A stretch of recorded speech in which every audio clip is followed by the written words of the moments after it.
3 मनफी x मनफी y cos की कुवत 3। हम इस्तेमाल करने वाले हैं ज़ाब्ता a मनफी b, a की कुवत 3 मनफी b की कुवत 3। कौन सा? मैं आपकी आसानी के लिए यहाँ पर ज़ाब्ता लिख देता हूँ। a की कुवत 3 मनफी मसावी होता है पहले कॉस में a मनफी b और दूसरे कॉस में a की कुवत 2 जमा, आपको याद है, आप बोल सकते हैं, जमा ए बी जमा, ये वो ज़ाब्ता है जिसका इस्तेमाल हम यहाँ करेंगे। ध्यान से देखिए, ये x जमा y, ये पूरा a है, मुकम्मल x जमा y कितना है? a, और x मनफी y b। हाँ, ये पूरा a है और ये b। तो हम क्या करेंगे, a कुवत 3 मनफी b कुवत 3 होता है पहले कॉस में a मनफी b, पहले कॉस में a मनफी b मतलब ये a हो गया। अब मनफी b तो मैं डायरेक्ट लिखने की बजाय एक छोटे से कॉस में लिख देता हूँ, मनफी b। समझ में आई बात आपके? कॉस 1 बड़ा कॉस 1, फिर दूसरा कॉस। अब a की कुवत 2 मतलब x जमा y, अब कॉस की कुवत 2, फिर यहाँ मनफी है इसलिए यहाँ जमा ए बी, एक कॉस में a एक कॉस में b, x जमा y और दूसरे कॉस में x मनफी y और जमा b की कुवत 2, तो जमा x मनफी कॉस की कुवत और ये बड़ा कॉस। बात समझ में आई? Yes sir. बोर्ड पर देखिए ध्यान से, क्या होगा मालूम है सर? ये x जमा y जैसा का तमाम बच्चों की तवज्जो बोर्ड पर होनी चाहिए। जब हम इस कॉस को हल करेंगे तो ये मनफी बाहर का और अंदर यहाँ जमा है, कुछ नहीं मतलब जमा है, तो एक मनफी और एक जमा मनफी हो जाएगा, तो ये आएगा मनफी x। लेकिन जब आगे जाएंगे तो ये दो मनफी हो जाएंगे जमा, मनफी मनफी को जब ज़र्ब दे रहा है तो जमा हो जाता है। वाह, ये हो गया पहला कॉस हल।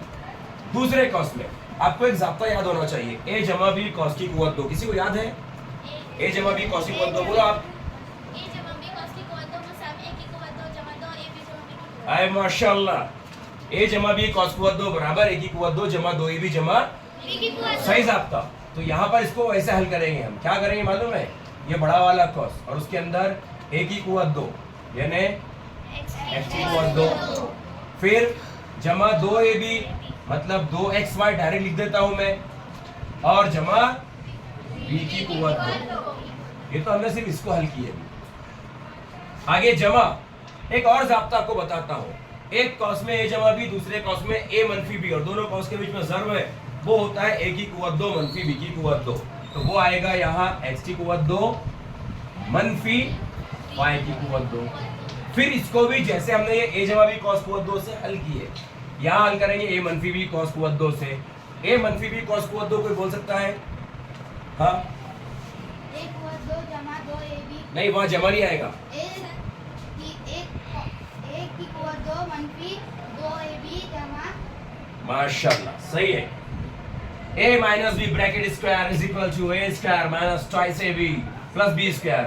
a मनफी b कॉस कुवत 2 बराबर a की कुवत 2 मनफी 2ab जमा, सही है सही है। तो ये a की कुवत 2 मतलब x की कुवत 2 मनफी 2ab मतलब 2xy डायरेक्ट लिख दी हमने, और जमा y की कुवत 2 बड़ा कॉस 1। प्यारे बच्चों गौर से देखिए, सर ये x जमा का x मनफी का ये कैंसल हो गया, कट गए वो, x में से x गया 0, 4 में से 4 गए 0, एक y और एक y 2y। अब हमने कॉस हटा दिए, दूसरे कॉस में x की कुवत 2 लिखे, फिर जमा सर 2xy लिखे, फिर जमा y कुवत 2 लिखे, फिर जमा x कुवत 2 लिखे, फिर मनफी y कुवत 2 लिखे, फिर जमा x कुवत 2 लिखे, मनफी 2 और जमा